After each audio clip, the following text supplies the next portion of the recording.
Hola, buenos días a todos. Estamos en una nueva sesión de la Fundación Renal y esta vez vamos a tratar un tema de interés sobre el virus B y tenemos una ponente de excepción que es Guillermina Barril, que la conocéis todos. Guillermina ha trabajado durante muchísimos años, ha sido jefa de servicio en el Hospital de la Princesa y ha sido coordinadora del grupo de virus, coordinadora del grupo de nutrición y una persona hiperactiva y que creo que nos va a dar mucha luz o nos va a dar luces y sombras sobre un tema que es la infección por virus B, las unidades de diálisis y el virus B oculto y qué tenemos que hacer, cuándo aislar, cuándo no aislar. Nos va a contar un poco cómo está el estado de la situación en este momento y es posible que en breve, en otra sesión, podamos completar lo que se hable hoy aquí sobre los temas que todavía no están suficientemente aclarados. Así que nada, Guillermina, bienvenida. Muchísimas gracias por estar con nosotros. Muchas gracias, Lola. No hay nada como tener amigos porque te hacen una presentación tan bonita como la que has hecho tú, ¿no? Yo voy a hablar, yo creo que voy a empezar ya a compartir pantalla para que se vea bien de lo que vamos a hablar. Perdón.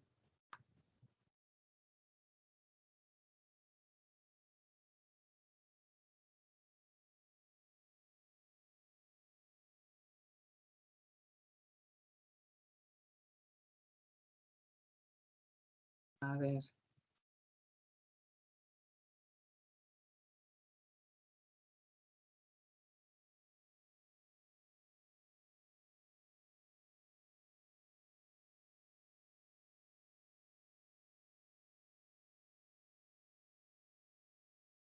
Así se van uniendo gente, Guillermina. ¿Lo estáis viendo o no? No. No, todavía no. No. Habías compartido, pero te salía la ventana de Teams. Tendrás que compartir la ventana del PowerPoint, como hemos hecho al principio. Ya, aquí estamos. Ahora sí. Ahora ya sí. Ahora ya modo, sí. modo Y presentación. ahora que pongo ya la pantalla. Bueno, vamos a hablar de cuál es la problemática actual del virus B y concretamente del virus B oculto en pacientes en hemodiálisis. Vamos a hablar, como decía Lola, un poco de luces y sombras, porque siempre dentro de toda la evolución del grupo de virus, fundamentalmente virus de las hepatitis en hemodiálisis, que nos ha preocupado desde hace mucho tiempo, y que yo he sido seguidora junto con todos vosotros, cuando ya nos parecía que algo estaba resuelto, que ya decíamos la incidencia es muy bajita, aparecía algo que nos complicaba la vida y por lo que teníamos que otra vez volver a ponernos de acuerdo. Los nuevos avances tecnológicos en cuanto a serologías y en cuanto a posibilidades de detección, como ahora veremos, pues han hecho que ahora tengamos una serie de problemas a solucionar. A medida de, como introducción, la prevalencia del virus B en general en la población era de un 3,5 en 2015, pero en la actualidad estamos en una prevalencia muy bajita del 1%. Aún así, hay una morbimortalidad secundaria a esta infección que es importante porque muchas veces persiste la replicación, aunque perdamos el antígeno. Hay una cronicidad que puede llevar a una hepatopatía crónica, a un desarrollo del hepatocarcinoma y en casos muy, muy raros, pero una hepatitis fulminante que puede poner en riesgo la vida del paciente. Nuestros pacientes en hemodiálisis son pacientes a riesgo de la infección por el virus de la hepatitis B, porque antes más, pero ahora los pocos que se transfunden tienen problemas serios que necesitan varias transfusiones. Muchos de ellos tienen un cierto grado de inmunodepresión y se someten a procedimientos invasivos con manipulación de sangre entre ellos, y porque existe una transmisión nosocomial que intentamos evitarla y que ha favorecido mucho el que ya no haya una prevalencia importante en las unidades, como fue el aislamiento en los casos de antígeno positivo, que está en unidad especial, que está legislado como tal en este momento. Así pues, una prevención que hemos llevado con una vacunación adecuada después de filiar al paciente precauciones universales en los que Lola ha existido con todos nosotros al máximo y un aislamiento, han bajado la prevalencia y estamos al 1,03%, cosa que es muy baja. Hablo del virus B en general. Pero también se ha visto que si realizamos una PCR para determinar DNA viral con un límite, ese límite de detección que dice menor de, pues menor de implica que puede haber copias de DNA viral que no van a ser trascendentes si no hay una replicación añadida por algún método, pero que ese paciente desde el punto de vista virológico, en cuanto que hay carga viral, es infectivo. Y eso es lo que vamos a identificar, o nos ha permitido con ello poder identificar a los pacientes que generalmente, y he seguido poniendo las siglas en inglés, se llama OVI, de infección oculta por el virus B. Ya de antemano digo, estos son dos artículos, una de revisión excelente de la doctora Ruiz Calero, y realmente ya decir que no hay unas guías específicas para B oculto en hemodiálisis. Sería deseable conocer cuáles son, ella comentaba que serían importante conocer los datos reales de prevalencia en nuestras unidades y posibles casos, por los posibles casos de reactivación que pudieran llevar a un contagio, y que nunca olvidar lo que decíamos, las recomendaciones de extremar precauciones universales para evitar en los casos de OVI y tener pautas de actuación en comunes, como comentábamos. Ya hace tiempo salieron una serie de artículos que hablaban ya de la posible infección por el virus B oculto y que se decía que eran más frecuentes factor independiente diabetes mellitus, cosa que no es, la prevalencia de diabetes en nuestros enfermos es muy alta, y este es un factor independiente de virus B oculto, la edad mayor de los pacientes y la presencia de core. Aquí determinan en este artículo, que es del año 2013, un 4,9 de B oculto. Posteriormente llegaron los nuevos fármacos para el virus C, antivirales de acción directa, y aparecieron algunos artículos que ya comentamos en alguna reunión del grupo, que post-tratamiento del virus C se podía reactivar el virus B y podía aparecer de cualquier forma. El virus C causa la supresión de replicación del virus B en pacientes coinfectados. La coinfección ahora no, pero en su momento, cuando había mucho, era relativamente frecuente. Se ha descrito un aumento de replicación del B después del tratamiento y ya desde el interferón pegilado y ribavirina. Después de que todas las nuevas terapias orales se ha visto que existe reactivación, y hubo dos casos con los primeros tratamientos con sofosbuvir y simeprevir que se vieron.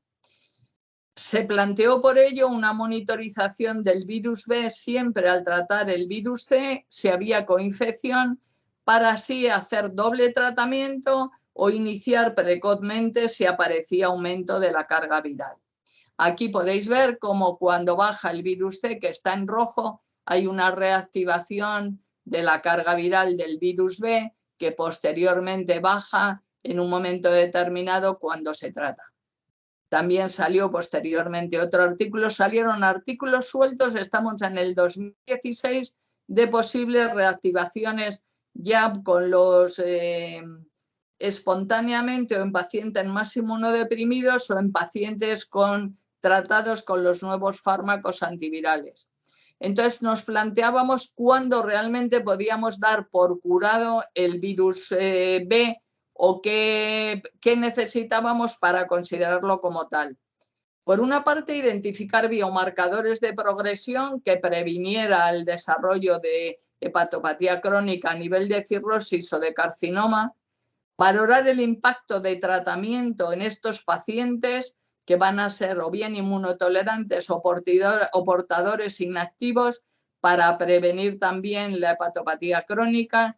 ¿Qué criterios a corto y largo plazo dábamos con respecto a curación o en qué casos podíamos sospechar un virus B oculto? Y nuevas estrategias con fármacos antivirales o combinación para la hepatitis crónica.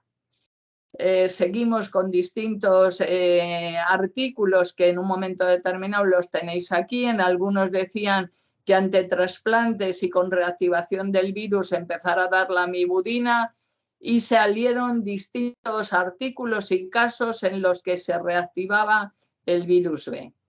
Vamos a resolver preguntas antes de volvernos locos. Vamos a ver a qué llamamos infección oculta a día de hoy. ¿Qué consideraciones especiales podemos tener aquellos pacientes antígeno HBs negativos con anticore positivos ante situaciones que puedan bajar la inmunidad, como pueden ser tratamiento con inmunosupresores, quimioterapia, situaciones especiales? ¿Hay que dar tratamientos preventivos si damos esa inmunosupresión? ¿Nos impediría el virus B oculto el trasplante renal? ¿Precisamos aislamiento? Pues son preguntas que a día de hoy todos tenemos, y añado, aparte del aislamiento, ya sería situaciones especiales como las vacaciones. ¿Somos capaces de ponernos de acuerdo para hacer a todos lo mismo en las mismas condiciones? Pues ahí necesitamos un consenso, por una parte inter y multidisciplinar, en el simposium del Congreso último de la SEN de Palma de Mallorca. Tuve la suerte de poder moderar un simposium con una viróloga, Ana Bellón, del Instituto Carlos III, una hepatóloga, Luisa García Buey, del Hospital de la Princesa, y con Rebeca García Agudo, nefróloga del Hospital La Mancha, en las que expresaron distintas visiones, cada uno desde su punto de vista. Una se fijaba en lo que podía ser el virus, si era infectivo o no, posibilidades o no de tratamiento, y luego, como nefróloga, Rebeca, en conjunto con los nefrólogos que estábamos allí, lo que intentábamos era decir: todo eso está muy bien, pero vamos a ver en la práctica del día a día cómo nos ponemos todos de acuerdo. Y se decidió, hubo muchas preguntas y se decidió formar un consenso entre todos que saldrá próximamente y que estamos trabajando en ello. Evolución serológica clásica del virus B ante una hepatitis aguda, pues vamos a tener una elevación de enzimas hepáticas que luego bajan. Tenemos un antígeno HBs que va a ser positivo, un antígeno E que va, ya digo desde aquí, que va a implicar mucha replicación, y que cuando tenemos un anti-HB positivo implica que anteriormente ha habido bastante replicación, y estos pacientes son los que en algunos casos, junto con el core positivo, vamos a tener que tener en cuenta como posibles predictores de un virus B oculto.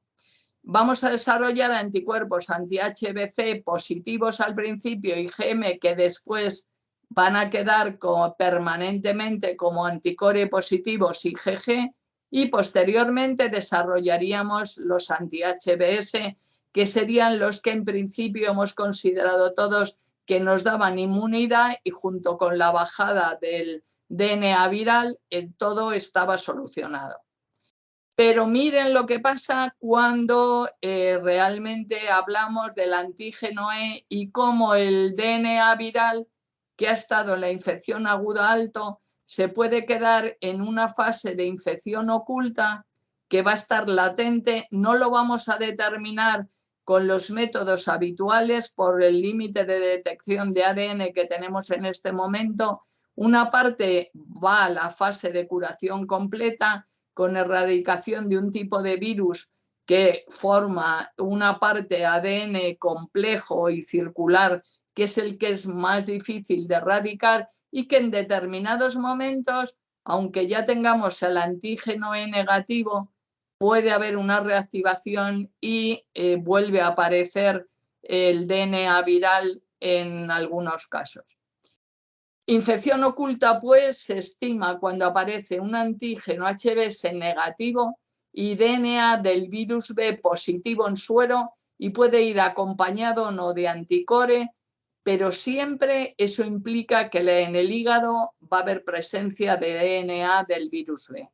Cuando tenemos una infección activa por el virus B, es muy probable que se quede un reservorio de DNA viral en el hígado y que realmente ante situaciones de déficit de inmunidad pueda reaparecer aunque perdamos el antígeno de superficie.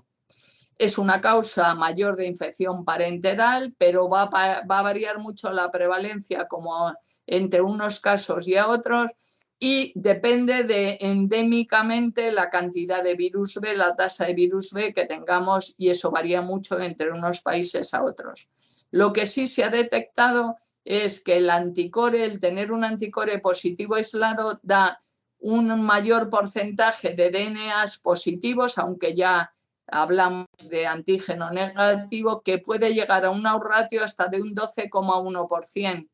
En menor proporción con edad y tiempo en diálisis, pero una mayor prevalencia, volvemos a insistir, en casos que haya diabetes mellitus. Luego, anticore positivo, diabetes mellitus y en hemodiálisis, existe una probabilidad de que si determinamos DNA pudiera ser positivo y estemos ante el caso de un virus B oculto. Hacen un estudio sobre 2.188 casos en Irán, el 44,6% tenían anticore positivo y solo un 5,3% estaban protegidos, tenían anti-HBs positivos. En España, en el 2003, teníamos una tasa de un 18,7% de anticore y realmente en otros casos, esto era anterior, en el año 2013, y en el 2016, sobre 126 pacientes en Irán, solo ven 3 anticore positivos y solo detectan en ellos, en uno, el DNA viral. Cuba, también con endemicidad mayor que la nuestra, tiene una infección oculta de un 2,5 sobre 709 pacientes, son 18. Y sobre todo en aquellos que tienen anticuerpos, no tienen anticuerpos HBs, muy importante la vacunación precoz, la vacunación cuando todavía tienen una tasa de filtrado glomerular no muy baja, con lo cual normalmente la inmunidad es mayor, reaccionan mejor, y con las nuevas vacunas con coadyuvantes que suelen dar mejores inmunidades. Vamos a hablar de algo especial y tenemos dos problemas con el virus de la hepatitis B, con este virus B oculto.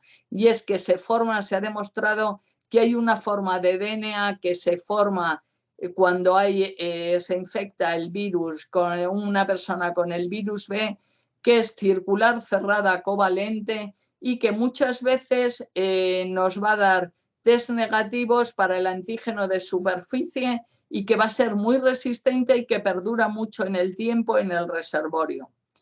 Este virus muchos métodos antiguos de los que detectaban DNA, lógicamente no lo determinaban, y los podemos tener. Este DNA positivo puede ser seropositivo, y es cuando tenemos con anticore positivo y o anti-HBs positivo, o seronegativos cuando los dos marcadores son negativos.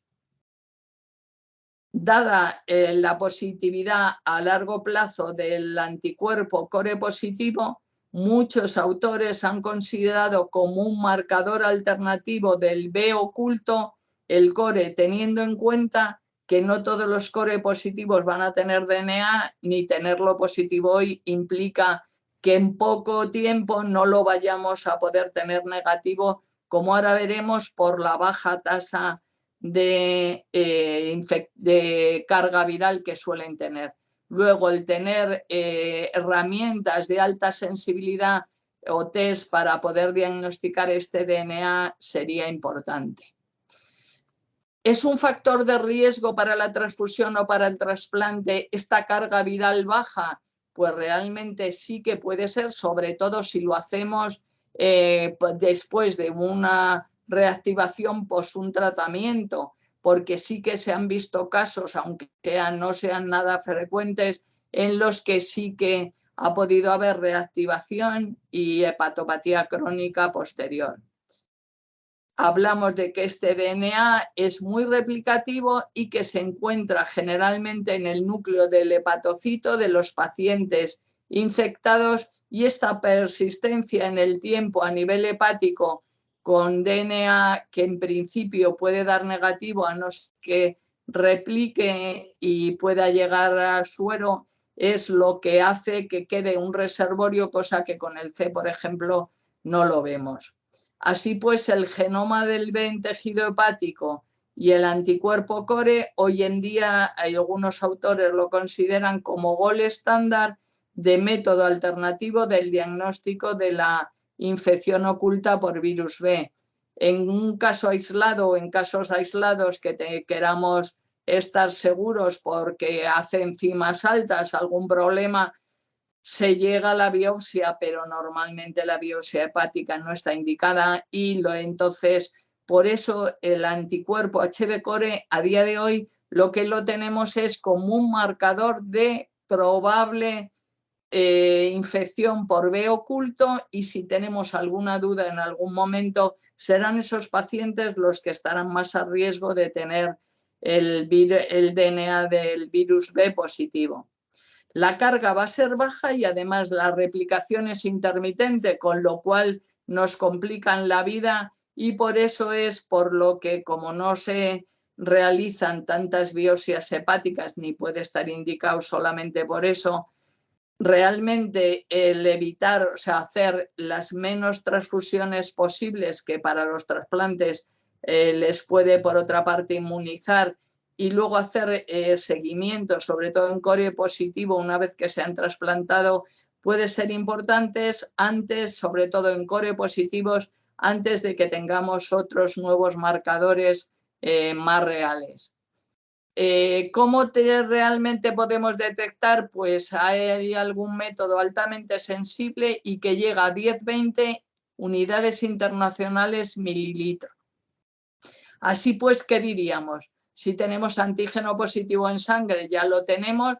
Si bien hay que tener en cuenta una posibilidad rarísima, pero que se ha hablado en este simposium, de que hay algunas variantes de una fracción del DNA del virus, que es la fracción S, que escapan y que no se puede detectar con los métodos habituales. La verdad es que es excepcional y no vamos a determinar buscando escapes, salvo casos que sean excepcionales. DNA en el tejido hepático sí que sería muy válido y sería prácticamente el gol estándar, pero que tiene una naturaleza invasiva y que generalmente tampoco determinamos, pero sí podemos hacer, si tenemos duda o pensamos que puede tenerlo, una detección de DNA en sangre con un método de mayor sensibilidad y utilizar el anticore como un subrogado al mismo. Justifican en este artículo, y esta es del 2023, que dado que el DNA del virus B generalmente menor de 200 unidades internacionales mililitro, una carga viral muy bajita, y incluso en el 80 al 90 menor de 20 unidades, que la elevación es intermitente, va a ser muy importante la elección del método de determinación, no ya para ver si es contagioso o no, sino para ver qué medidas tomamos y detectar si es realmente una infección oculta o no. También se ha visto que cuantas más serología tengamos, realmente más podemos decir si la incidencia puede ser mayor o no. Aquí lo demuestra este artículo. Tenemos una prevalencia de infección oculta de un 5,4 en pacientes negativos con core positivo, y miren los marcadores serológicos. Si tenemos un antígeno, un anticuerpo E y un anticuerpo core positivo sobre 205 pacientes, la incidencia de infección oculta 15,61%. Ya es bastante, es para considerarlo. Si tenemos el anticuerpo HBs positivo, el E positivo y el core positivo, ya nos bajaría a un 6,27 el hecho de tener el HBs positivo. Esto quiere decirse que el tener HBs positivo, pero si tenemos core, tenemos E, no quiere decir que ya se haya pasado todo, sino que puede quedar algo de reservorio, aunque seamos de alguna forma hayamos desarrollado inmunidad. Anticuerpos core positivo solo un 3,73 y si tenemos core y HBs positivo solo un 87. El hacer una buena serología, si tenemos duda, nos va a delimitar mucho más la posibilidad de que tengamos un virus B oculto o no. Los anti-HBs positivos son indirectamente correlacionados con la tasa de virus B oculto y los anti-HBe son directamente correlacionados con la presencia del mismo. Probablemente porque, como ya habíamos dicho, antígeno E positivo en un primer momento implica una replicación importante, no solo contagio. Los anti-HB pueden ser protectores, mientras que los E implican una fuerte respuesta inmune que puede estar en fase de recuperación. Solamente he encontrado con respecto a virus B oculto una revisión sistemática y un metaanálisis. Analizan 3.962 artículos, se quedan con 305 para valorar sensibilidad y especificidad del anticore y solamente el número de pacientes es altísimo, 140.521.993 individuos testados de DNA del virus entre el 2010 y el 2019. Y de todos, solo 2 artículos evalúan el OVI en la población general. Y lo que ven es que tanto en donantes de sangre como en otros grupos de alto riesgo, como podrían ser los pacientes en hemodiálisis, según la tasa de endémica, sea baja, intermedia o alta, miren cómo va subiendo la tasa en un momento determinado de posibilidad de virus B oculto. Aquí hablan que la sensibilidad del anticore, una vez más, para identificar el virus B, baja con respecto a otros grupos, pero es 77% de sensibilidad y una especificidad del 76%. Aquí vemos en realidad la tasa de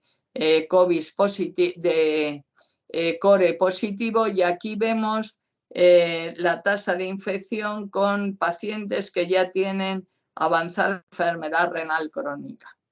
Entonces, los de alta endemicidad, que sería mayor de un 5%, se puede decir que 1 de cada 10 antígenos negativos donante de sangre podría trasplantar un virus B oculto, salvo que se haga un buen screening del DNA viral. Entonces, es muy peligroso, no, pero sí tenemos que tenerlo en cuenta y por muchos motivos, pero manejar las transfusiones, sobre todo pacientes que necesitan transfundirse, valorar la necesidad y que muchas veces cuando se transfunde mucho, lógicamente son muchos donantes diferentes y tenemos que valorar simplemente ese riesgo. Entonces, en hemodiálisis se podría indicar el screening con DNA de la población para identificar el beneficio de estos pacientes y en revisiones sistémicas, caso control y de cortes prospectivos se ha visto la infección como de riesgo, sobre todo en pacientes que han recibido inmunosupresión. ¿Qué podemos o por qué nos puede dar miedo, puede tener importancia este virus B oculto? Pues por una parte la transmisión por transfusiones o por órganos, reactivación cuando hay fuerte inmunosupresión o porque pueda progresar una alteración hepática que ya estaba latente previamente. Este otro artículo nos dice distintos tratamientos. Nos habla más de coinfecciones, posibilidad de tumores que necesiten quimioterapia, artritis reumatoide tratada con anticuerpos monoclonales, linfomas, coinfección con el C. Nos dice todas las posibilidades de por qué esta infección nos puede interesar y que aunque no sean muchísimos casos, tenemos que estar pendientes en beneficio de nuestros pacientes.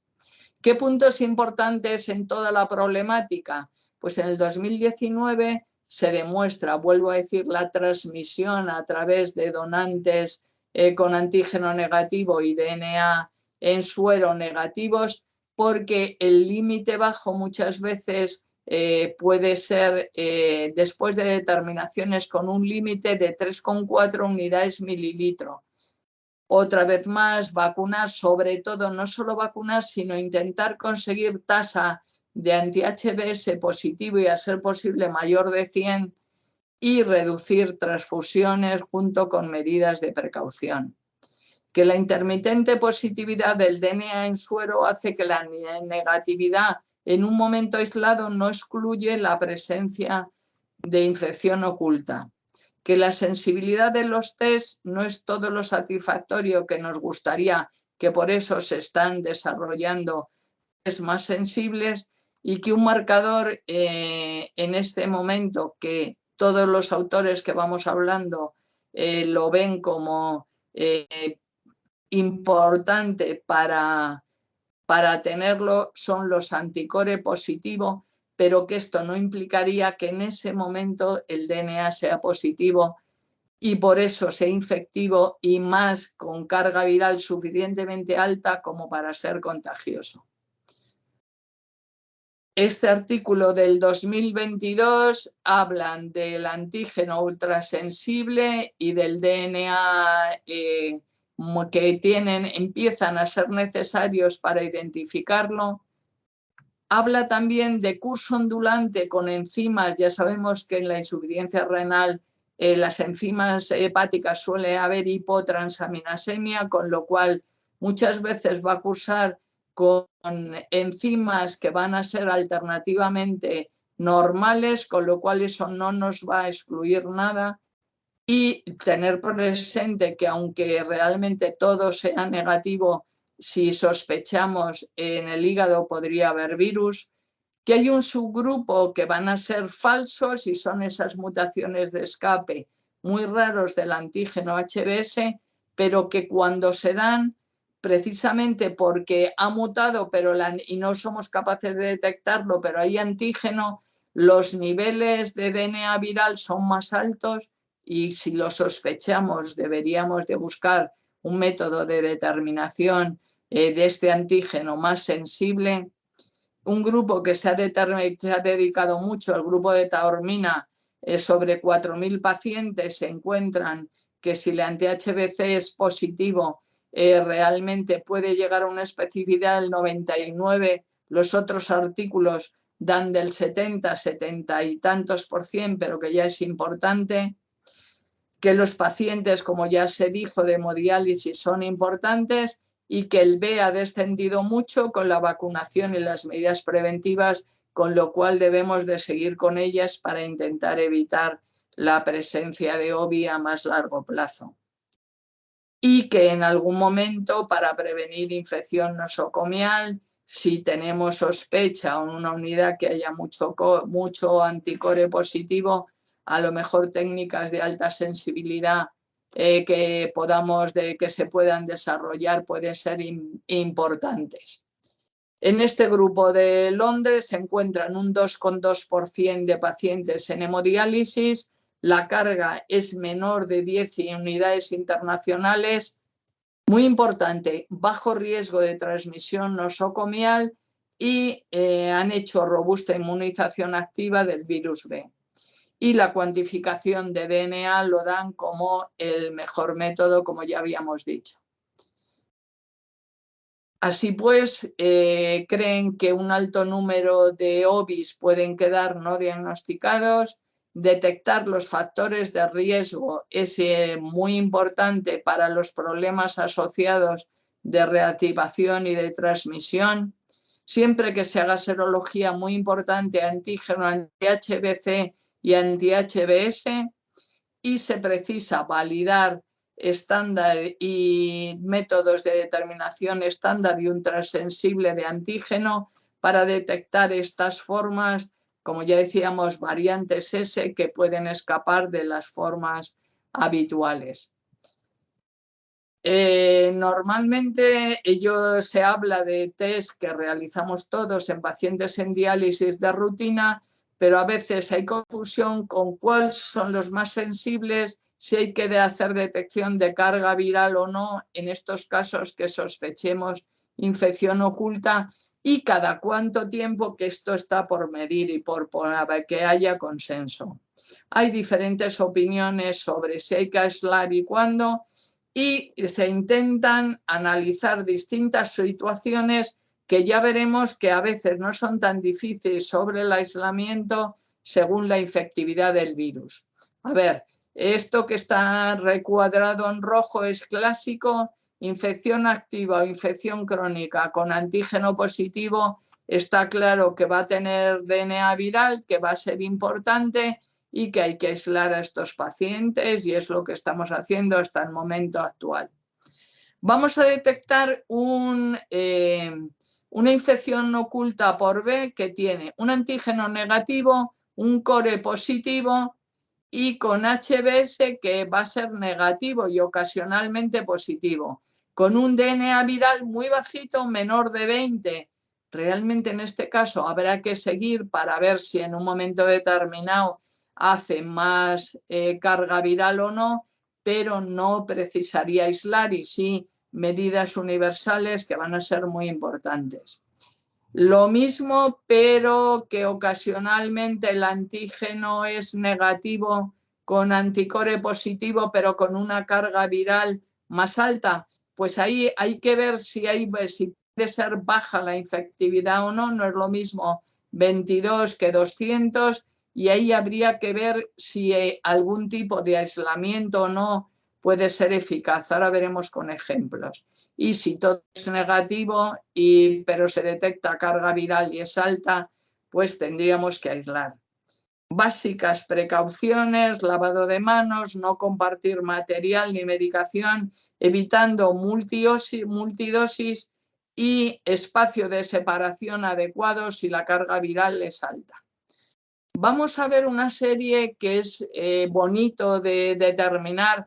Si nos encontramos con estos casos que recomiendan, es opinión de expertos, no son guías, y si estamos más o menos de acuerdo o no.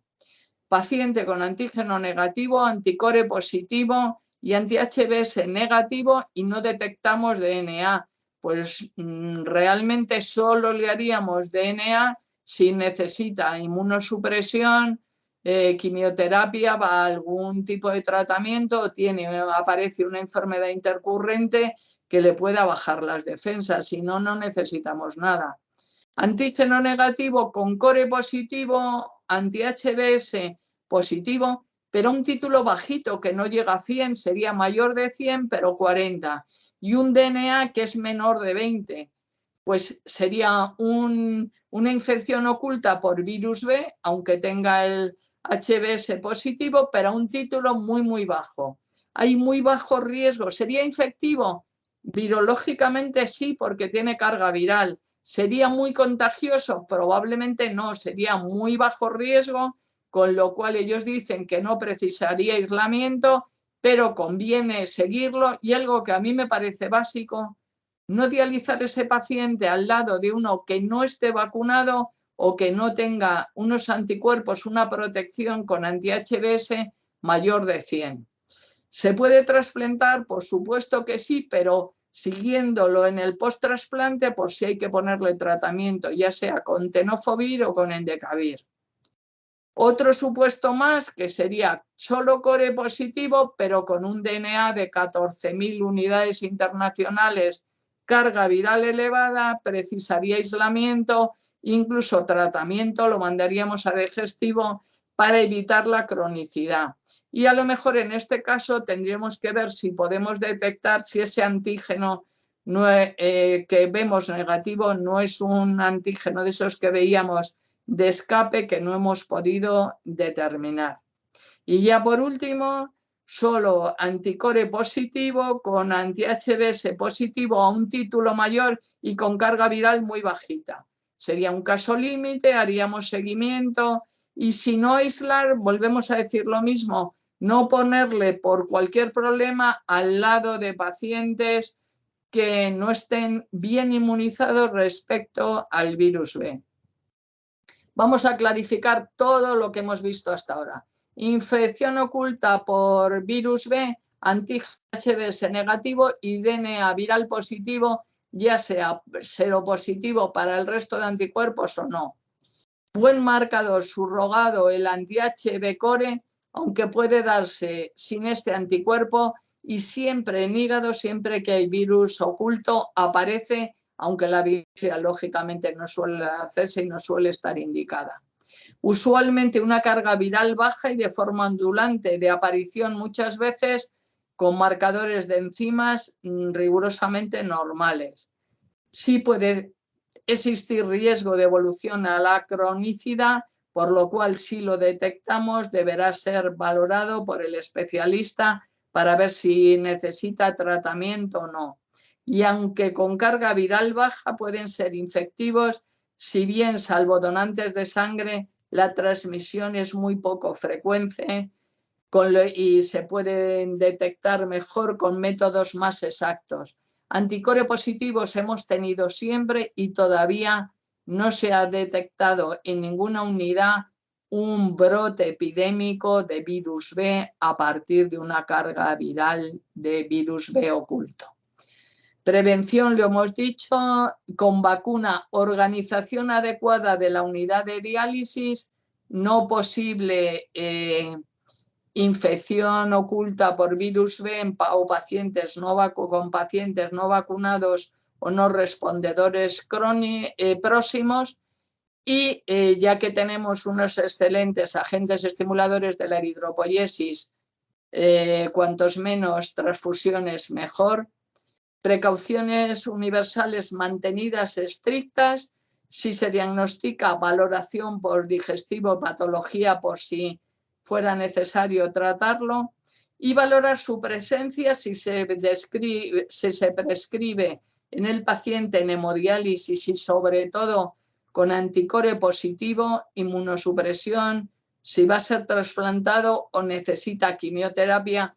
Yo añadiría o aparece una enfermedad que deprima la inmunidad considerablemente.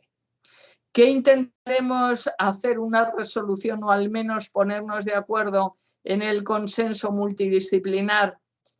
Hay que hacer screening a todos los pacientes con respecto al virus B oculto, solo a los core positivo, solo en determinadas situaciones, porque ya decimos que es muy cambiante y que lo que hoy puede ser negativo, mañana puede ser positivo.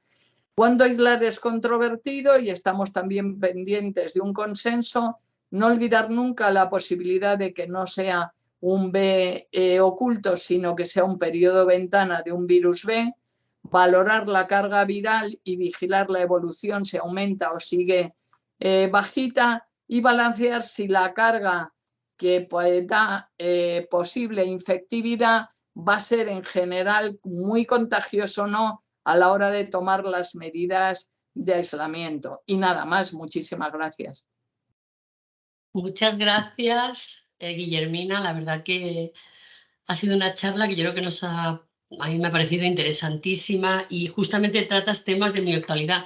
Yo, después de escucharte, lo que me queda claro es que es precauciones universales en todo momento a todos los pacientes, porque en cualquier momento cualquier paciente puede ser infectivo, ¿no? Claro, y hombre, y sobre todo a mí sí me ha parecido que de alguna forma siempre lo he comentado, la vacunación lo más precoz posible y sobre todo no tener en una misma unidad un paciente o que no ha respondido o que no ha terminado las pautas de vacunación, no tener a un core positivo por la posibilidad es simplemente tener una organización en la que evitemos lo más posible que si algún paciente, en cualquier caso todos podrían ser infectivos en algún momento mientras que no tengan una inmunidad y un anticore negativo, pero que realmente no dejar a alguien que pueda estar a riesgo de infectarse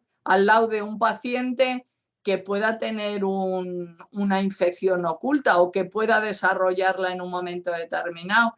Y eso simplemente es muy sencillo, pero la vacunación, las precauciones y luego una buena organización de unidad, yo creo que puede prevenir. De hecho, todo lo que siempre se ha valorado cuando los virólogos, y tienen razón, si hay carga viral el paciente es infectivo, otra cosa es que la probabilidad de contagio sea baja o sea alta, pero que para ellos es infectivo, pero no crear alarma, pero tomar unas decisiones conjuntas, sobre todo cuando valoramos a los pacientes si se van a ir de vacaciones, porque en algunos casos no los admiten, en otros casos los quieren meter en una unidad B con pacientes que pueden tener carga viral muy alta, y que yo creo que tomar medidas conjuntas y hacer todos lo mismo, yo creo que es muy importante el sacarlo adelante, ¿no?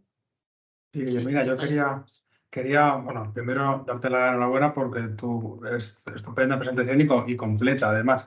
Pero yo creo que también habría que dimensionar a lo mejor el problema, porque partimos a lo mejor del miedo que había en los años 80, 90, y corrígeme si me equivoco, que habría unidades con prevalencia de 30% de pacientes o veintitantos. Era la época en la que se hacían muchas transfusiones, no estaba la EPO, estaba el tema de la transmisión parenteral, los yonkis, esas cosas. Entonces, hemos pasado de eso y de crearnos unas barreras y aislar a los pacientes, hacerles serologías continuamente, que por cierto, ¿cuánto cuesta una serología? Creo que es un procedimiento bastante caro, ¿no? Hombre, la verdad es que como todo ha ido perfeccionándose y ha ido bajando. Yo creo que fue clave cuando se empezó a determinar, sobre todo en las transfusiones, que yo creo que fue en el 85, que se empezaron a determinar el antígeno HBs, y entonces se aisló. ¿Por qué? Porque cuando hay una prevalencia más o menos alta, las coinfecciones con el C, que estaban ocultando también una parte del B, que afortunadamente hemos logrado también que bajen mucho.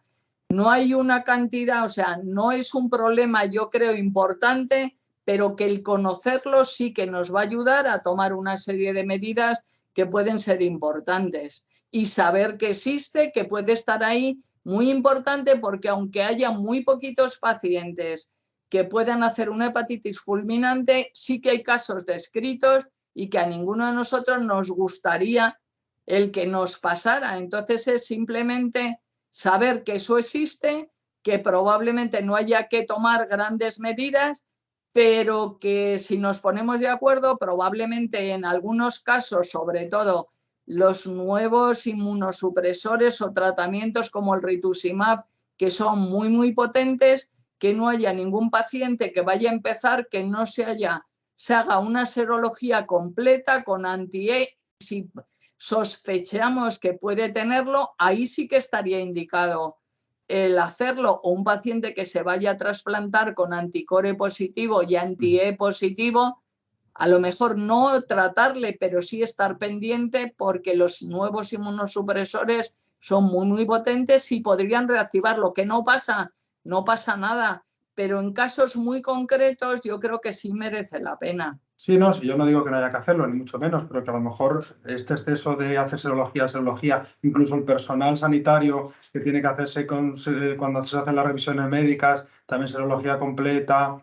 Lo veo un poco exagerado en ese sentido, cuando ya tenemos las medidas de protección, medidas universales, las desinfecciones de los monitores, tanto internas como externas, cuando estamos hablando que es el 1% de los pacientes en diálisis, que si hay en España 28.000 o 27.000 por ahí, estamos hablando de que a lo mejor hay 200, no llega a 300 pacientes en España. Claro, a ver, yo te cuento, el 1,03 es B, el que se determina con el antígeno. No sabemos cuántos B ocultos puede haber, porque nunca se ha determinado, y porque además yo creo que tampoco tiene mucho sentido determinarlo, porque como hemos dicho, es tan bajita la carga viral que hoy puede ser positiva y mañana negativo, y el que hoy es negativo puede ser positivo. Con lo cual yo creo que hay que saber que existe, ver, ponernos de acuerdo en qué casos hay que estar pendiente por la posible reactivación de esa cadena que es muy persistente de DNA viral dentro del hígado y que puede aparecer en un momento determinado. Y yo creo que el resto también ser cautos, porque yo creo que una cosa es infectividad que puede existir y otra cosa es la transmisión nosocomial. Yo creo la contagiosidad, vamos a decir así, o el contagio, yo creo que va a ser muy, muy bajo. Claro, yo creo que sería, yo por ejemplo, en los casos que he vivido han sido pacientes con infecciones o pacientes que han venido del trasplante, por ejemplo. Claro. Es decir, yo creo que una cosa, a ver, yo no me he dedicado al trasplante y por eso no puedo hablar, pero yo no sé si un paciente con core positivo, a día de hoy yo creo que sí, por todas las publicaciones que ha habido, pero anteriormente yo creo que tenía la serología clásica, pero yo no creo que se buscara DNA viral después de traer el trasplante inmediatamente después. Yo creo que no, si era core positivo. Y sí que se ha visto que en algunos casos puede haber reactivación. Ahí yo creo que en casos concretos, yo creo que sí, hacer DNA del virus cada mes que se vayan de vacaciones, a mí me parece que es excesivo, que es alucinante. No, eso no.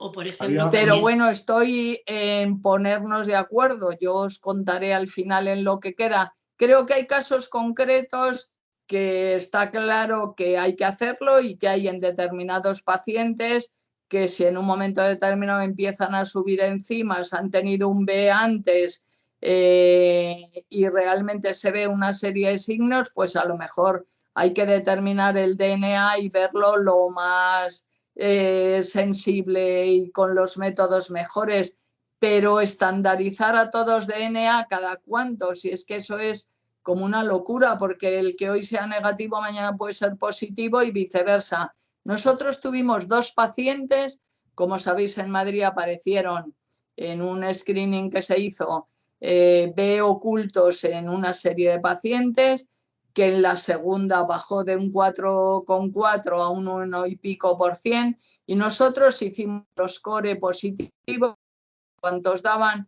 Hubo solamente 2 pacientes, tenían una carga viral baja, pero era alrededor de 100, y los tuvimos durante un tiempo dentro de la unidad, extremando todo, pero ahí dijimos, a ver, vamos a ponerles con el monitor solamente para ellos, pues los pacientes a lo largo del tiempo, en unas semanas, negativizaron el DNA viral, y si les hubiéramos metido, lo que tenemos que ver es la importancia de que si ese paciente le metemos en una unidad B, probablemente clásica, con una carga viral mínima, es que probablemente va a ser difícil que le podamos sacar de un aislamiento cuando a lo mejor no está indicado. Claro. Entonces yo creo que ahí hay que ser cautos y tener muy claras las ideas. A mí os recomiendo el artículo porque la verdad es que pone distintos casos. Hablas con la viróloga, que además es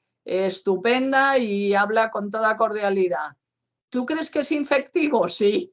Vale, entonces habría que aislarlo. A ver, lo infectivo en principio se aísla ya. Probabilidades de contagio mínimas, pues entonces, a ver, yo creo que es cuestión de hacer distintos planteamientos y ver en qué casos se tendría que hacer, sobre todo si vemos que el DNA viral va subiendo o empiezan enzimas hepáticas que se elevan, porque a lo mejor lo que estamos viendo es un periodo ventana de una hepatitis B, o a lo mejor lo que estamos viendo es un escape, un antígeno de estos de escape que no lo hemos sido capaces de determinar. Si lo conocemos, cuando veamos lógicamente las analíticas, que yo creo que eso estamos ya todos muy concienciados, que en cuanto que empiezan a haber una elevación de enzimas y las hacemos prácticamente cada mes, realmente busquemos cuál es la causa, que a veces es un antibiótico que se ha puesto y que ha producido una GPT o una gamma GT un poco elevada, pero hay que verlo, ¿no? Es conocerlo y luego si podemos llegar a las situaciones que todos tenemos que estar convencidos de que merece la pena el determinar algo que nos vaya a dar muy sensible y específico, pero que nos vaya a dar una pauta para el tratamiento y para si hay que aislar o no. Sí, hay una pregunta de Mariluz que nos da tiempo. Mariluz, si te puedes conectar, por favor. Sí. ¿Me escucháis? Sí. Sí. Vale, yo nada, agradecerte, Guillermina, me ha encantado de verdad cómo has enfocado la charla y me ha parecido muy clara. Sí es verdad que quiero saber a qué llega ese consenso, ¿no? Esa reunión de qué hacer ante los determinados casos, ¿no? Nosotros nos pasa, yo por ejemplo, mis centros, que son centros periféricos, que recogemos a una gran cantidad de pacientes de vacaciones, está siempre pidiendo, bueno, pues ahora con nosotros, además tuvimos en uno de nuestros centros un paciente core positivo con carga viral negativa que en un proceso de COVID se activó y fue en un control de las serologías que hacíamos con regularidad, un susto que tremendo, lo tuvimos que mandar al hospital, se ha estado dializando en el hospital hasta que ha vuelto a negativizar. Pero claro, yo recibo muchísimos pacientes de centros periféricos que vienen, o sea, de otros centros que vienen de vacaciones a mi centro periférico. Entonces, a partir de ese caso que nosotros tuvimos, todos los que venían con serología clásica le pedimos el core y cuando es positivo le pedimos la carga viral también. Pero muchas veces tenemos problemas con los laboratorios de los hospitales de referencia de los que vienen, que no todos te hacen esas determinaciones. O sea, tienes que pegarte con el hospital de referencia que manda el paciente para decirle, no, mira, es que yo soy una unidad periférica, yo no tengo sala de aislamiento, es una sala pequeña, están todos juntos y este es mi protocolo. Entonces, a ver si realmente se llega a un consenso en el que se establezca una guía de trabajo de todas las unidades, que todos trabajemos igual para que sea más fácil implantar estas pautas, ¿no? Nosotros, por ejemplo... Claro, no te preocupes, que vamos a ver, en ello estamos y si queréis, vamos, aparte de que se publicará, pero lo comentamos otro día tranquilamente cuando ya esté hecho. A mí me parece muy importante, yo te diría, la gran diferencia entre un core que pudieras tener en la unidad y este paciente es que había tenido el COVID, que probablemente estaría mucho más deprimido de lo que estarían los otros. Como mientras tanto y mientras sale el consenso, si tienes pacientes vacunados que tienen una inmunidad buena con una tasa de anti-HBs mayor de 100, esos son los que tienen que estar más cerca de los core positivos, pues simplemente por precaución. Y si alguno no está vacunado o no se ha inmunizado, es no respondedor, cosa que ahora es muy raro con las vacunas con coadyuvantes, pero no es así. Manténle muy cerca de los que están inmunizados para que no corran ningún riesgo. Pues mira, eso me llevo, que me parece fantástico. A mí me parece muy bueno al leerlo. Hoy. Digo, bueno, pues es algo que se puede poner en práctica ya y que nos puede ayudar bastante, ¿no? Eso es, como supervisora también... me llevo eso en la organización de la sala, que fíjate qué sencillo establecer la sala por espacios y a los claro, que en principio, ¿quién estaría a riesgo? ¿De esa infección o de cualquiera? Pero de la B, aquellos que no estén vacunados y que no hayan tenido inmunización activa frente a ello.